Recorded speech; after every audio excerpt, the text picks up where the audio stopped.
Hey guys, so we are doing a real quick video just to let everybody know what they can kind of expect from Gunfisher Weaponeering coming up here in the next year or so, or maybe for as long as the foreseeable future is of our company. We are going to take a new focus, and that focus is going to be very much embedded in us having our CNR license. Some of the things that we've never gotten to work on before, or some of the things we've never gotten to present. There's a million videos out there for certain subjects that are great.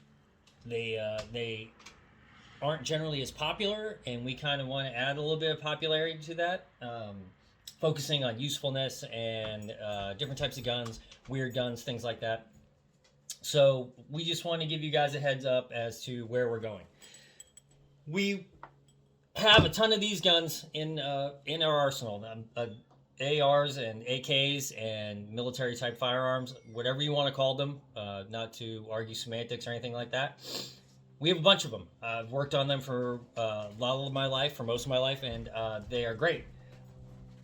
I want to focus on something a little bit different, something that is not really more of a product placement. It seems like every time you grab one of these guns, you're focusing on what you're adding to it, what the newest product is, what the new engineering is as far as a gun like this is concerned. This is my wife's gun. This is her AR. As you can see, everything here is also for due diligence. Everything here is locked back and clear, unloaded. It's just so everybody knows. But once you grab one of these guns right here, once you grab an AR or you grab an AK, everything seems like you're doing like a product shot, or you're trying to argue some minute point, and we find value in all of that as far as YouTube and Instagram and all social media is concerned. But it's something that is a little bit tiresome for us. We've seen all the same videos, and I use them for my own personal information all the time, but I'm not really sure that I'm gonna do the same videos as that. I'd like to, every once in a while, I'll break out something that's new, that's awesome, that has come into my own personal gun world, and we will definitely do a video of it. But there's so many more guns out there that we haven't been able to focus on. So many more guns that are actually related to my education and the things that I've done in life, and also near and dear to a subject that is also close to my heart, which is the sporting realm and hunting and fishing and things like that. You know, there's firearms that have been used since the birth of our nation, and well before that in other nations, where we use guns that kind of get forgotten about, to be honest. So here's a couple of examples, and we are going to do videos on these guns, but I'm like right now I'm just trying to give everybody a heads up as to the direction we're going to kind of go. And it's not going to be boring either. We're going to try to find some of the weirdest things that we possibly can, things that having the ability to search the internet and find things that are unusual, things that have a backstory, or to dig into the development and the acquisition of some of these firearms. Product development was one of the and procurement was one of the things that I studied when I got my master's degree, and it's something that I don't really want to give up on as far as the things that we know in history. So we're going to look a lot into the sporting realm of firearms. We're also going to look a lot into military firearms that transitioned into sporting firearms. As you guys can imagine, when you have two world wars that involved millions upon millions of people, and you put a rifle in millions and millions of people's hands, those guns had to go somewhere afterwards, and they were the basis for a lot of our sporting firearms. They're also a basis for a lot of our home defense firearms.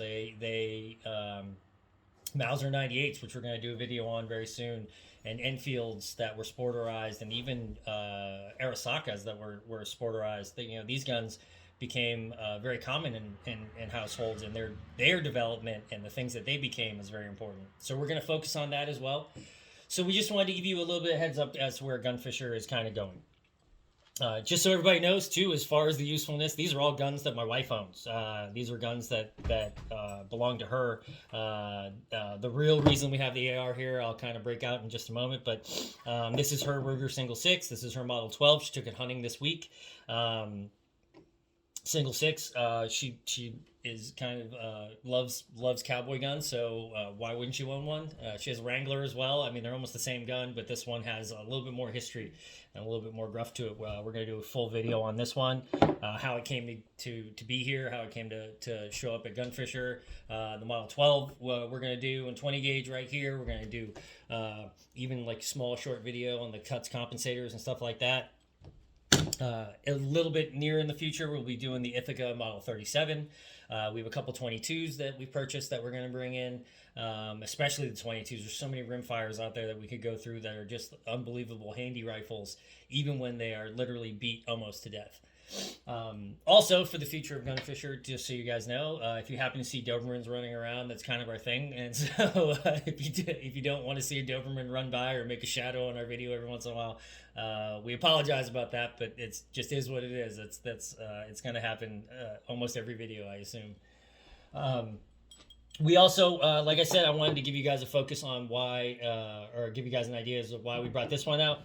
We're going to focus some of our own merch, which we've already started, and a lot of it is just comical. It's a way to make a little bit extra money. It's a way to get some of our silly messages out there. So we're putting out our Rusto is Life t-shirt, and it's not a diss on Cerakote. I love Cerakote.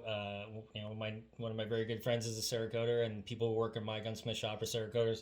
I think it definitely has a very fully functional place in the firearms world, but Rust-Oleum is pretty much what I've used on almost every gun I've painted, so Rusto is Life is kind of our little motto. So we're going to actually do a full video that is a little bit different than everybody else's video online as far as that's concerned. It's going to be probably a little bit more comical. I know that Garanthem and T-Rex Arms and all that, you can watch actually an amazing video on watching how they spray paint their guns, and I encourage you to go watch that video if you're thinking about doing it yourself. But we're going to do one too, because we can't make a t-shirt that's hilarious, or that we think is hilarious, without actually adhering to it and making a presence online with our own video. Other than that, this is, like I said, this is the direction that we're going to go. We are really going to focus on some of these hunting firearms. We're going to find some of the most interesting hunting firearms that we can out there, the most interesting sports firearms, the most interesting ranch rifles, things like that, things that can be used for multiple purposes. But yeah, that's where we see our near future. Some of the stuff, it might be boring. Just leave comments. If you don't think that it's something that interests you, we'll try to mix it up a little bit. We're here for anyone who has been gracious enough to subscribe to us, and we thank every single one of you for putting up with our weird awkwardness and my video taking. The fact that I use the word every 5 minutes, I appreciate that. But thank you, everybody out there in the Instagram world and the YouTube world. We will just kind of trudge forward from here. And if you guys have any suggestions, you can go to our website. You can make comments on YouTube. We will definitely take them into account. If it's something that you really want to see, hey, I'll save all my dollars and probably make my wife really mad by going ahead and buying things on auction. But I'll go ahead and I'll do it. But yeah, that's our future for right now. And if you guys have any questions or you want to leave comments, please do. Thank you, guys.